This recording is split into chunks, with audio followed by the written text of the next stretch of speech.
volta com o nosso Vida Melhor, com um assunto tão especial, gente.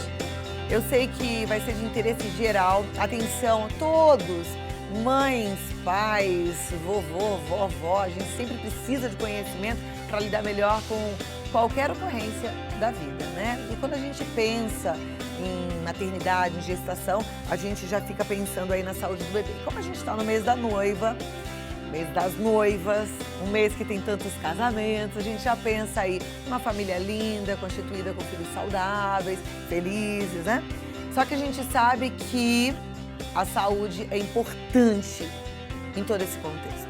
Então a gente precisa de conhecimento. Por conta disso é que a gente hoje vai falar sobre como prevenir as doenças do coração, as doenças congênitas e ainda sabermos como cuidar do nosso próprio coração.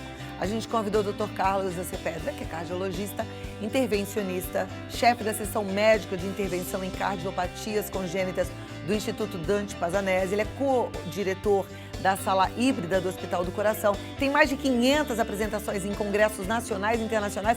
Eu estou do lado de uma autoridade no assunto, que é cardiopatia congênita. Seja muito bem-vindo, é uma honra para a gente te receber, doutor. Muito obrigado, Cláudia. Eu te agradeço a oportunidade de estar aqui, compartilhar um pouquinho, né? Essa é uma área da cardiologia que não chega a ser negligenciada, mas às vezes, devido à prevalência não tão alta, isso não quer dizer que não seja importante, né? Às vezes a gente fica um pouco de lado. Então, eu agradeço imensamente a oportunidade de estar aqui para discutir esse assunto. É muito legal, inclusive já aprendi aqui num bate-papo muito rápido, simples com o doutor, que hoje é possível, talvez você já tenha ouvido falar sobre isso, é possível diagnosticar um problema de coração ainda quando o bebê está no ventre da mãe e fazer uma cirurgia, ou seja, cuidar antes que nasça, para que nasça saudável, é isso? Isso mesmo, Cláudia. Na verdade, assim, as cardiopatias congênitas, elas representam uma formação mais frequente, né? Mais ou menos 1, 2 crianças, 2 bebês que nascem apresentam problemas no coração. Cardiopatia congênita, o que quer dizer? É uma doença que a criança nasce com ela. Então, às vezes é um buraquinho, é um vaso que está apertado, obstruído, ou são vasos trocados, né? Então tem uma gama de cardiopatias congênitas. E muitas vezes essas alterações, elas são suspeitadas com a criança ainda estando no útero materno. E existe, né? algum exame que vai fazer o diagnóstico dessa alteração? Existe. Hoje em dia, por exemplo, é muito comum as mães serem submetidas a exames de ultrassom, né, para detectar possíveis alterações. E nesse exame, que é feito de rotina, né, o operador suspeita da possibilidade de uma alteração, uma anormalidade cardíaca. Aí ele encaminha para um cardiologista pediátrico que é especializado em doenças do coração do feto. É quem faz a cardiologia fetal. E aí, uma vez detectada a doença ainda no intraútero, você faz toda uma programação de terapia. Então, às vezes, essa criança nasce num centro especializado para receber tratamento ou cirúrgico ou por cateterismo já nos primeiros dias de vida. E tem algumas doenças, as mais graves, que muitas vezes sem tratamento elas são letais, a gente intervém ainda dentro do útero. Claro que isso não é frequente, né? No Hospital do Coração nós somos pioneiros nessa técnica. No Brasil, na verdade, nós não fomos os primeiros, mas nós desenvolvemos uma técnica muito interessante e hoje a gente tem 57 fetos tratados ainda dentro da barriga, vamos dizer assim, e com chances de sucesso muito boas. Claro que são cardiopatias graves e que, às vezes, nessa luta pela vida, ela é muito árdua. As mães, né, elas lutam como verdadeiras leoas para preservar isso e para dar o que é de melhor para essa criança. É claro que esse tratamento começa dentro da vida intrauterina, mas ele se perpetua depois no período neonatal e tem todo um processo de planejamento para essas crianças, né? A partir de que mês, doutor, já pode ser feito o diagnóstico de uma cardiopatia intrauterina? Na vida intrauterina, geralmente a partir da 18ª semana. Às vezes você pode conseguir a partir da 13ª, 14ª. A gente está falando em torno de 3, 4 meses. Exato. Com completos. ultrassom, no começo ultrassom vaginal, mas a partir da 18ª semana, o ultrassom habitual. Hoje nós temos vários bons profissionais aqui em São Paulo. Cirurgia? O bebê ele precisa ser anestesiado quando ele está intrauterino? Na verdade, isso é feito por uma equipe multidisciplinar. Né? A gente brinca que uma andorinha não faz verão, né? Então são vários especialistas. A mãe ela é anestesiada, ela sofre uma raquianestesia, a gente dá um pouquinho de sedação. Um obstetra especializado em medicina fetal, a gente brinca que é o fetologista ou fetólogo, ele vira a posição do bebê ainda dentro da barriga. Na hora que o coraçãozinho está apontado para cima, para a barriga, nós seguramos o bebê nessa posição e com uma agulha, essa agulha atravessa a barriga da mãe, o útero, às vezes a placenta, chega na perna do bebê e é injetada uma substância anestésica, uma mistura de 3 medicamentos. Com isso o bebê fica parado, não sente dor e nós utilizamos uma agulha que também, de novo, atravessa a barriga da mãe, atravessa o útero, chega na ponta do coração. Nós furamos a ponta do coração e por dentro dessa agulha nós avançamos um catéter, que é um tubinho de plástico, né, miniaturizado, e na sua extremidade se encontra um balão, como se fosse uma bexiga. E esse balão ele é insuflado no local que nós queremos dilatar. Normalmente são fetos que têm válvulas apertadas, e essas válvulas apertadas elas resultam em um colapso do ventrículo. O ventrículo é a principal câmara do coração. Então, para evitar esse colapso, né, antes que ele ocorra dentro ainda da barriga da mãe, a gente dilata essa válvula com resultados, eu não digo perfeitos, porque são cardiopatias graves, mas com resultados alentadores e cada vez melhores. Você está falando e eu sou muito visual. Você vai falando, eu estou imaginando, e já estou imaginando esse bebezinho, estou imaginando a vida que tem intrauterina, né? Eu pensei em milhares de coisas que talvez você tenha pensado também junto comigo. Mas eu fico imaginando o seu desafio, o desafio da equipe médica, porque se um feto, ele é pequenininho, né? Um bebê lá dentro do útero é pequenininho, o coração... é mínimo. É mínimo. Eu tenho a sorte de trabalhar com um colega que é extremamente preciso. É guiado pelo ultrassom, enfim, nós temos conseguido, espero que as coisas se desenvolvam mais.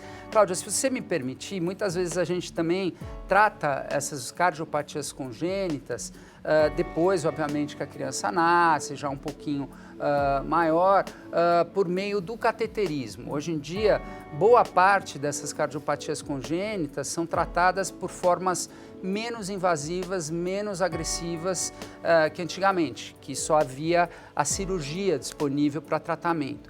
Hoje, aí eu pediria, se você puder passar um vídeo que a gente trouxe. Olha que interessante, tenho certeza que você em casa também vai ficar encantado. Pode rodar o vídeo? Então tá aí. Olha, aí onde está essa luzinha, mostra que a gente entra na virilha e com um catéter, que nada mais é que um tubinho oco de plástico, a gente vai caminhando, né, pelos vasos do abdômen até chegar dentro do coração.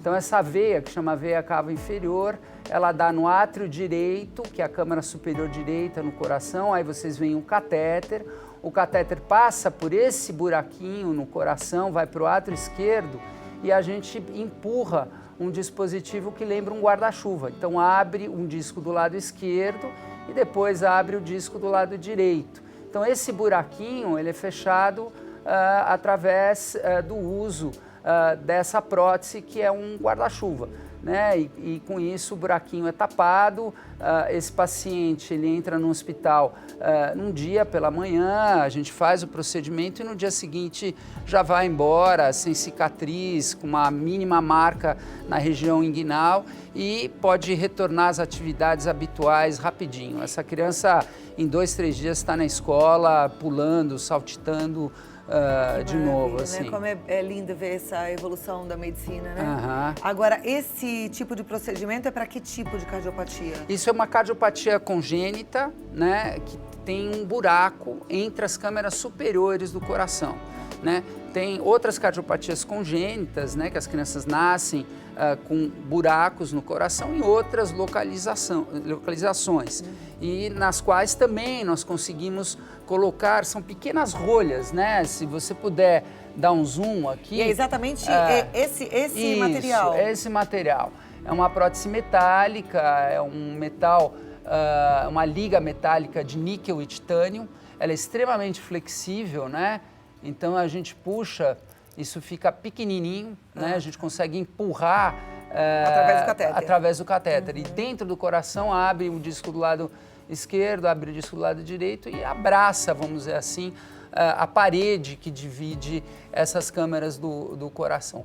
Há outros tipos de cardiopatias, né, congênitas que são representadas por obstruções nos vasos. Então são vasos que nascem apertados, né, e a gente consegue dilatar esses vasos utilizando o stent. O stent é uma malha metálica que é utilizado também nas coronárias de adulto, pessoas que têm infarto, que têm angina, que têm obstrução. Então vocês podem ver... O processo também é igual que a gente está vendo agora. É muito parecido.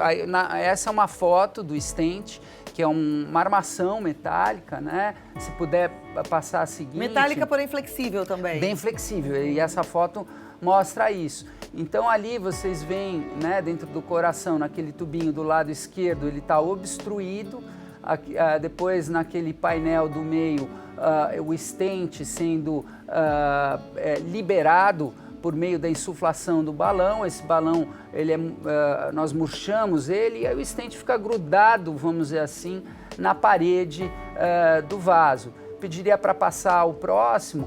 Então, nessa outra foto, nós temos uma doença congênita, ela se chama coartação da aorta, né? Então, a aorta é o maior vaso do organismo, ela sai do lado esquerdo do coração e esse paciente nasceu com uma obstrução na aorta, né? Ali tem, na parte superior, onde está pintado de preto, ali está muito apertado. Pode passar o próximo, vocês vejam a diferença agora, depois que se coloca a pecinha de metal dentro e com isso a gente se vê livre dessa obstrução no vaso. Então, doutor, uma pessoa que tem uma doença congênita como essa, ela apresenta sintomas? Apresenta. Porque a gente, como mãe, tem o hábito de levar o filho no pediatra, né? Vai crescendo, a gente fica preocupado muito com a curva de crescimento, muito preocupado se está tudo bem com ele, se engordou, se não. Claro. Mas a gente não para fazer um exame mais específico.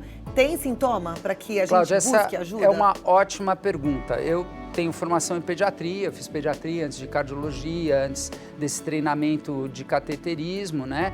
E as cardiopatias congênitas, elas podem ou não ser sintomáticas, cursarem com sintomas, né? Então, as crianças que normalmente têm cardiopatia congênita, elas podem cansar fácil, né? Então, tá na escola, elas correm menos do que os coleguinhas, apresentar uma respiração mais rápida, elas podem ter pneumonias de repetição, podem ter bronquite. Nossa, é isso que eu estava pensando. Né? Você falou que elas se cansam mais rápido, eu já pensei, puxa vida, a mãe que acha que o filho tá assim só porque tem bronquite, pode estar enganada. Pode ter cardiopatia mascarar atrás. uma cardiopatia. Exatamente. Olha Por isso a importância do exame físico pelo pediatra.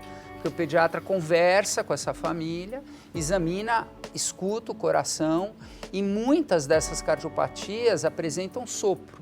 Sopro é o quê? É um barulho que não deveria existir no coração da criança, né? E que o pediatra escuta, né? Não que todas as crianças com sopro tenham problemas do coração. Então, aquele exame que o pediatra coloca, o estetoscópio, fundamental. Aquilo é importante. Aquilo é importante. Deixa eu aproveitar para fazer uma pergunta de uma não, telespectadora claro. que está muito na hora certa em relação ao que a gente está falando. É a Cidinha Cabral. Ela quer saber o seguinte: a cardiopatia congênita pode apresentar sintomas só na adolescência? Porque a gente está falando do bebezinho que vai ao pediatra. Aí depois a gente esquece de levar o filho ao médico, a verdade é essa. Aí só vai depois quando fica mocinha, ou o homem quando fica adulto e procura um urologista ou um geriatra, né?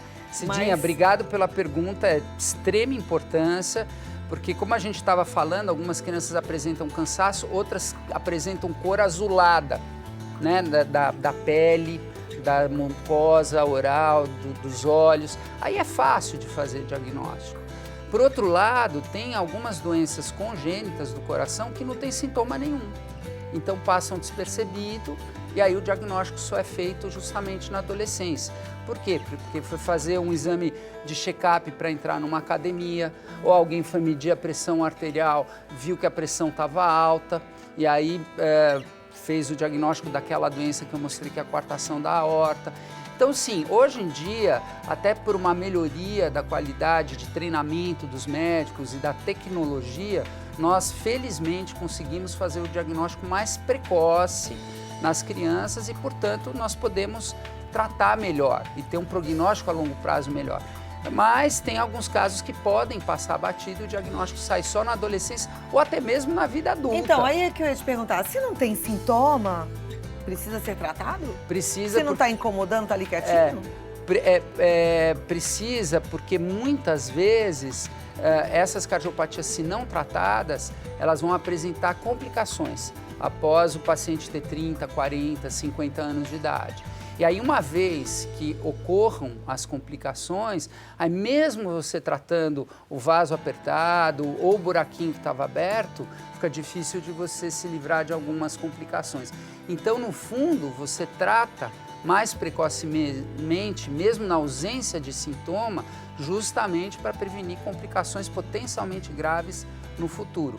Então, esse é um quebra-cabeça que, claro, tem que ser individualizado. Essa é a arte da medicina. Isso no futuro pode representar uma parada cardíaca? Não só parada, mas arritmias, né? O coração tropeça, a pessoa cansa demais, não necessariamente complicações que ponham em risco a vida da pessoa, mas algumas complicações que possam piorar a qualidade de vida. Então e é a isso gente que a gente não quer, a gente quer ter isso, qualidade de vida, exatamente. Né? Eu vou fazer uma pausa, chamar um recadinho, mas eu continuo com as perguntas e respostas, as que já estão aqui no nosso WhatsApp. Vamos às perguntas e aí a gente vai ter a resposta. Vamos lá. A Daiane Passos, ela é de Salto, aqui em São Paulo, ela gostaria de saber o que desenvolve o problema no coração. Ela diz, estou grávida e descobri que tenho diabetes gestacional. Será que isso pode afetar o meu bebê para que ele possa vir a ter uma cardiopatia? Ótima pergunta, Daiane.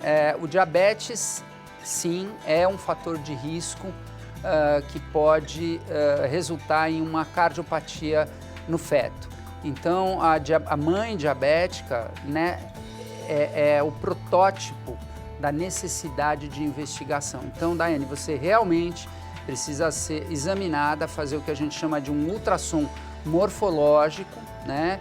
E também fazer o ecocardiograma fetal, que é o exame de ultrassom do coração do bebê.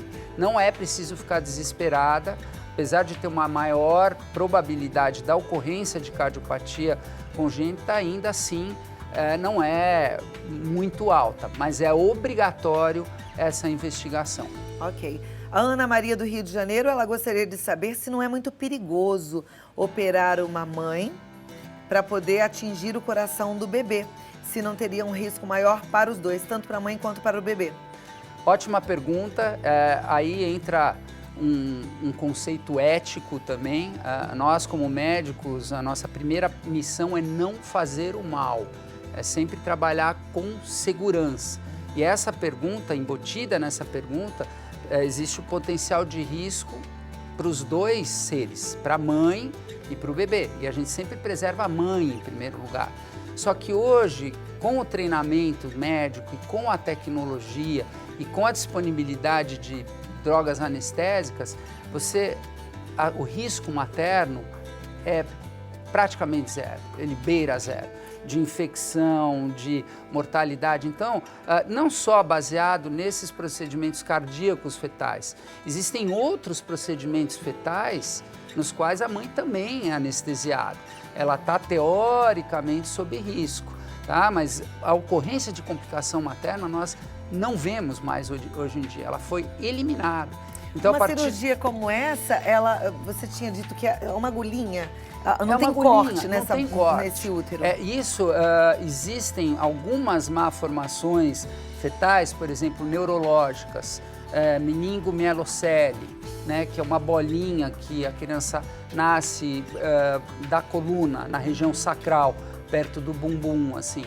aí sim você precisa fazer uma abertura no útero, mas hoje em dia você consegue fazer isso, uma abertura que eu diria quase microscópica, tá? A gente também tem experiência, claro, não é da minha área, mas a gente vê técnicas sendo desenvolvidas nessa área específica com resultados incríveis. Então, não é motivo para preocupação o risco materno e não é motivo para deixar de fazer o que é para ser feito para a criança. Hoje Você falou em dia. do risco mínimo de infecção, né? Eu estava olhando as imagens da sala híbrida, quer dizer, é um local extremamente seguro, né? Exatamente. A gente tem essas imagens aí, vou pedir para a turma colocar. Olha aqui. Olha, essa é uma sala que ela tem como característica, óbvio, ela é dentro de um centro cirúrgico e ela tem inúmeras características de alta tecnologia. Você tem vários monitores que você pode monitorar a sua cirurgia, e essa sala é chamada de híbrida porque dentro dela você tem dois tipos de profissionais que atuam. Nós, cardiologistas intervencionistas, que fazemos as intervenções por catéter, e os cirurgiões cardíacos também.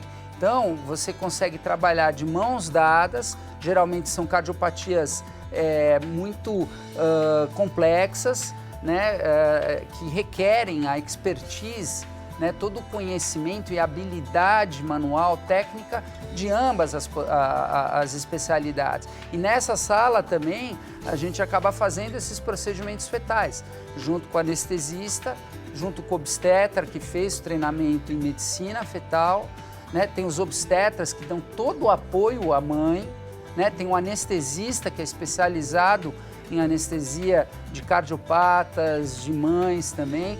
Então, hoje isso é feito com uma extrema propriedade, um cuidado muito grande, né? Obviamente, ninguém reinventa a roda, então a gente vai acrescentando pequenos tijolinhos de conhecimento em conceitos já bem estabelecidos, e assim a medicina vai avançando com passos de formiga, vamos dizer assim. Hoje nem tanto de formiga, porque nos últimos 20 anos ocorreram avanços extraordinários na medicina cardiovascular, né? Eu ia te perguntar isso.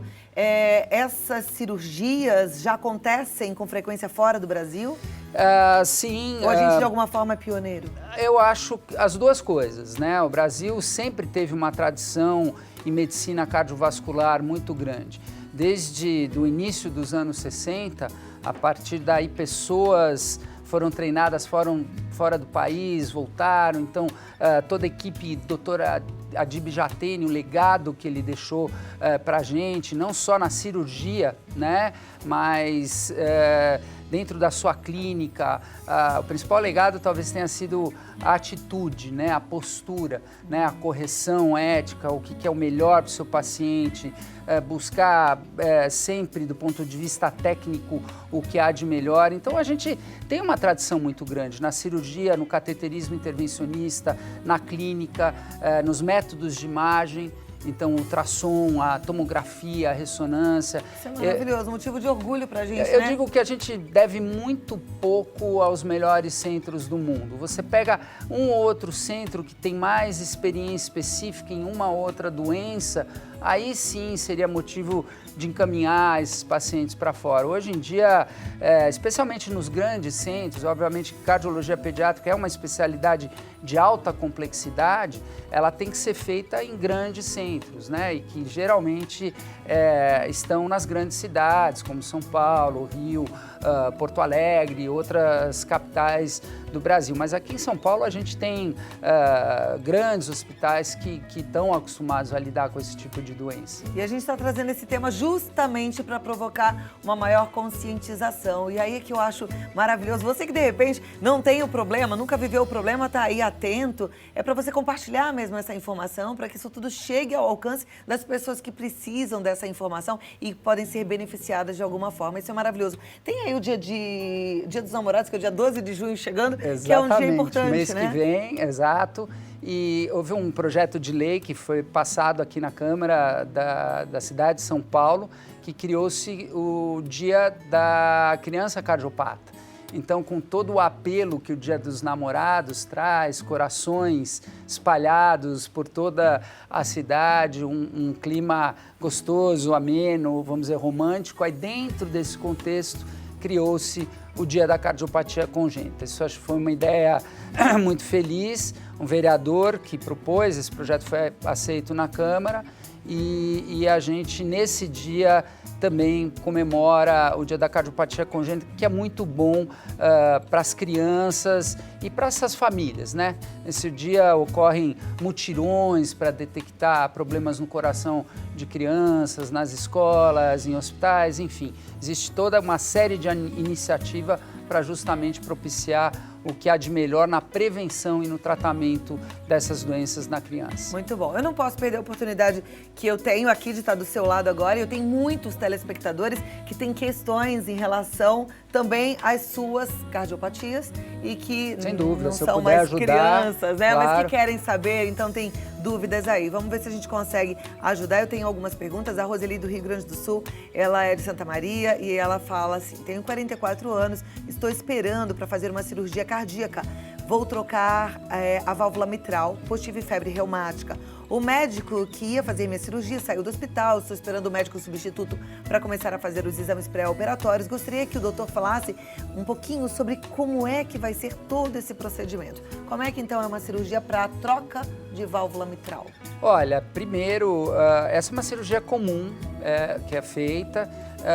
No Brasil existem vários adultos que têm sequela da febre reumática. A febre reumática costumava ser muito mais prevalente, né, antigamente. Esses adultos ficaram com sequelas. Essa válvula mitral que se encontra entre a câmara superior esquerda e a câmara inferior esquerda do coração, ela passa a ter um vazamento. Ou ela vaza ou ela fica apertada. E muitas vezes não dá para nós tratarmos por meio do cateterismo, que é menos invasivo. Então precisa de uma troca. O cirurgião às vezes pode plastiar, arrumar a válvula, dar um pontinho, mas isso é menos frequente. O que geralmente é necessário é colocar uma prótese que pode ser ou biológica ou uma prótese metálica. Aí o médico precisa saber qual que é a melhor opção para ela, baseado numa série de características dela. De modo geral, é uma cirurgia que pode ser feita com extrema segurança, né, e com muita eficácia. Vai ser restaurada a função dessa válvula mitral. Se ela ganhar uma válvula metálica, ela vai precisar tomar anticoagulante. As válvulas metálicas duram mais tempo, né, mas ela precisa ter todo um cuidado de ter uma anticoagulação do sangue muito precisa. E se ela não for candidata a receber anticoagulação, então ela vai ganhar uma válvula biológica. Essas válvulas biológicas, apesar de elas não requererem anticoagulação, elas tendem a durar menos do que a válvula metálica. Aí ela precisa discutir com o médico dela qual seria a melhor opção para ela. Mas eu tenho certeza, ainda mais no Rio Grande do Sul, em Santa Maria, que ela vai ser bem atendida. Muito bem. A Odete, ela é de Votuporanga. A pergunta dela é a seguinte: o médico está indicando para que eu faça um cateterismo. A minha dúvida é, cateterismo é uma cirurgia ou um exame? Muito boa pergunta. Pode ser os dois, Odete, na verdade. Né? Precisa ver o porquê que está sendo indicado esse cateterismo, por dor no peito ou devido a outros sintomas. E o cateterismo ele é feito com uma punção na região da virilha. Nós entramos dentro de vasos aqui da região da virilha, né? O artério, a veia ou os dois. Com isso, os vasos eles são como se fossem avenidas que levam a gente até o coração. E dentro do coração nós medimos pressão, injetamos um pouco de contraste. O contraste é como se fosse uma tinta. Então nós injetamos essa tinta e nós filmamos e gravamos todo esse exame dentro, que fica passando nos monitores. E se houver alterações, por exemplo, um vaso que esteja apertado, a coronária, ela está tendo dor no peito. E aí detectou-se que um dos vasos, essas coronárias são os vasos que irrigam o coração, num desses vasos tem uma obstrução, a artéria está entupida, vamos dizer assim, né? Aí o cateterismo também tem a propriedade, a capacidade de tratar, Talvez não no mesmo tempo, depende de medicações, pode às vezes deixar para uns dias depois, mas através de um novo cateterismo, o médico vai lá e pode colocar um stent, que é aquele pedacinho de metal que nós mostramos no início dessa conversa. E aí você consegue abrir a artéria. Então o cateterismo, ele é ao mesmo tempo um método diagnóstico e um método terapêutico. Ele pode servir para as duas coisas. E ela ainda pergunta, existe risco nesse procedimento? Como qualquer procedimento médico, claro que existem riscos, né? Agora, os riscos do cateterismo hoje em dia são extremamente baixos, extremamente baixos. Falar que não tem risco, né, não existe em medicina. O risco para quem faz um cateterismo previamente marcado, solicitado pelo médico, e quem faz um cateterismo porque infartou e chegou lá no pronto-socorro é o mesmo? Não, é óbvio que a sua pergunta não podia esperar outra coisa, é extremamente inteligente, né? Quem está infartado, está no pronto-socorro, né? Tem todo um condicionamento de quadro clínico que resulta num risco maior do cateterismo. O cateterismo eletivo, que provavelmente é o que marcaram para a Odete, tem um risco que beira a zero, vamos dizer assim. Muito bem. A Ana Maria, ela é de Rio das Ostras e ela diz assim, minha irmã Samara tem sopro no coração. Hoje ela está com 48 anos e gostaria de saber se isso muda com a velhice. Primeiro que 48 anos não é velha, tá bom? A sua irmã ainda é uma menina, Ana Maria, olha que abusada. E ela diz assim, ela sempre malhou em casa. Doutora, ela pode continuar? Concordo totalmente com o seu comentário sobre a idade. Poxa vida, né? Assim não dá. E assim, o sopro no coração, como eu também havia comentado, o sopro nada mais é que uma sensação auscultatória do médico, quando o médico escuta o coração. Na grande maioria das vezes, o sopro não tem qualquer significado patológico, ou seja, ele não quer dizer que existe uma doença. Para vocês terem uma ideia, cerca de 4 a cada 10 crianças que nós examinamos, crianças saudáveis, veja bem, apresentam algum tipo de soprinho, de um barulho diferente no coração. É o dito sopro fisiológico, sopro funcional ou sopro inocente. Nesses casos, não há doença subjacente, né? Óbvio que esses pacientes são investigados, eles fazem exames, eles fazem um ecocardiograma, que é o ultrassom do coração, e uma vez descartada a possibilidade de ter um problema real no coração, esse sopro é caracterizado como inocente. E aí esse paciente pode fazer absolutamente tudo. Então precisa ver a Samara, a irmã dela, o que ela tinha, provavelmente se enquadra dentro desse contexto e ela, se tiver realmente um sopro funcional inocente, ela está liberada para fazer qualquer coisa, inclusive correr maratona. Agora, é interessante também essa pergunta e eu fico feliz de poder fazer esse alerta. Quando a gente se inscreve numa academia, até o doutor estava comentando, né, que os adolescentes, eles acabam descobrindo doenças porque eles vão se matricular numa academia e aí é pedido uma série de exames, a academia pede uma série de exames. Quando a gente resolve fazer a nossa caminhada por conta própria, ou fazer até mesmo um certo exercício de musculação por conta própria, alguns exercícios que a gente segue aí via internet por conta própria, a gente precisa lembrar que é importante dar uma passadinha no cardiologista para fazer exames preventivos, não é verdade? Sem dúvida, sem dúvida. Você tocou num ponto crucial, né?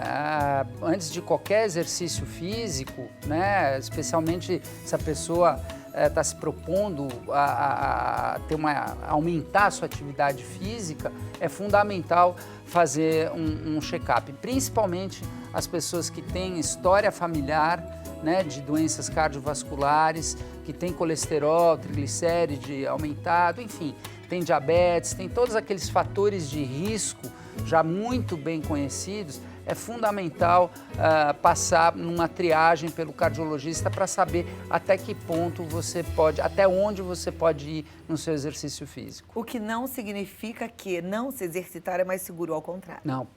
Tem que se exercitar, né? Sabe que no final do ano passado, até o comecinho desse ano, eu perdi alguns amigos de infarto, muito jovens, assim, tudo beirando 50 e poucos anos, e todos não faziam exercício físico. Então, eu acho que é um alerta aqui que tem que ser falado e vou aproveitar a sua presença aqui. Tem que fazer exercício. Eu acho que o exercício ele tem que ser visto dentro de um contexto, de um conceito maior do que é saúde. né? Então, se cuidar é o quê? Comer bem, né? Procurar ser feliz, por incrível que pareça, né? A gente sabe que quando as pessoas estão mais deprimidas, elas estão muito mais sujeitas a infarto, a câncer, alteração de imunidade, infecções, né? Então, a vida saudável é você ter o teu corpo são, né? Você tá com a cabeça boa, tá bem espiritualmente. Então, e dentro desse contexto, o exercício físico, ele é fundamental, fundamental. Isso nem é novo, né? Mente sã, corpo são. Exatamente. Isso é velho, Cláudia. né? A gente aprendeu na escola ainda criança, mas vamos colocar em prática. Eu falo sempre que a gente aprendeu bastante. Vida Melhor está completando esse ano 7 anos e foram 7 anos de muito aprendizado, que a gente aprenda muito mais, mas não adianta a gente saber, a gente tem que praticar, tá bom? Te convido para praticar uma vida mais saudável. Agradeço a sua presença. Obrigado, eu que agradeço Volte estar mais aqui. vezes, Oportunidade. foi muito É bom só te convidar. receber. Muito então, obrigado. Tá ótimo. Dr. Carlos AC Pedra, é isso mesmo? Carlos Augusto. Carlos Augusto. Cardoso Pedra, exatamente. Ok. Obrigado. E mais informações no www.sbhci.org.br ou doutorespedra.com.br, doutorespedra.com.br. Muito obrigada. Obrigado, Tem um Cláudia. recadinho para compartilhar com você e eu te encontro já já.